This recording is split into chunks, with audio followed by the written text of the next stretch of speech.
আপনার একটু কাঁথা 2 গজ করে রাখলাম। আচ্ছা, অ্যাক্টিভ এক্সারসাইজ হলো আমাদের, এটা তো করলাম, এটা কমন, কিন্তু অ্যাক্টিভ আর প্যাসিভের জন্য সবই কমন। আচ্ছা, তারপরে আমাদের অ্যাক্টিভ এক্সারসাইজের জন্য আঙ্গুলটা এইভাবে রাখলাম, এই যে উল্টা করে 2 হাত একটু দূরে দূরে রাইখা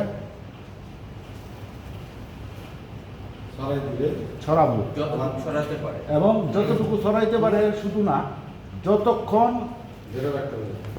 মানে হাতের শক্তি, এটা কোনো ভাবেই দমের শক্তি দিয়ে ব্যায়াম করা যাবে না। দম বন্ধ করে ব্যায়াম করলে 2 বার করলে মরে যাবো, আর ব্যায়াম করার লাগতো না, আরো দুর্বল হয়ে যাবো।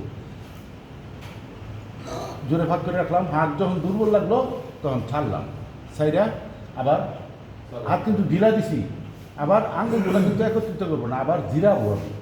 হাতের যে পুরা কষ্ট হয়েছে, হাতের কষ্টটা যখন রিমুভ হবে, কমে যাব, তখন আবার এরকম একটা, ঠিক আছে। আবার এটা বন্ধ করে রাখবো জুড়ে, এখানে বন্ধ করে রাখবো জুড়ে, মাংসগুলো যাতে শক্তিশালী হয়, জোরে জোরে রাখবো। আবার যখন কষ্ট লাগবো তখন আরাম, আরাম মানে ফাঁক করে না, আরাম আরাম। কষ্ট শেষ হইলো আবার ফাঁক করলাম।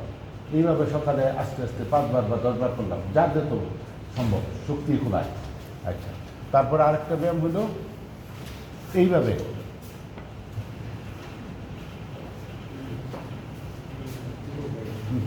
আমাদের ইয়েতে নাই, এটা আছে না, ওটা তো করবি। তারপরে এটা আছে তো, ওই তো একবারই ঘুরে হালাই। না না না, আলনার টালনা শেষ করে শুধু আলনা। আরেকটা এই যে হাত এইভাবে রেখে রুগী বসলো, থাইয়ের উপরে রাখলো, বা এমনিও করা যাবে।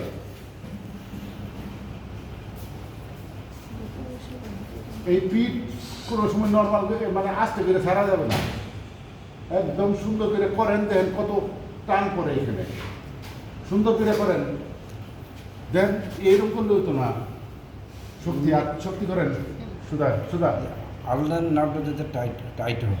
এই যে অনেক শক্তি লাগবে, এখানে সুদা করতে অনেক শক্তি লাগবে। 2 বার 3 বার করলে কিন্তু কষ্ট লাগবে, হাত মুড়া লাগবে।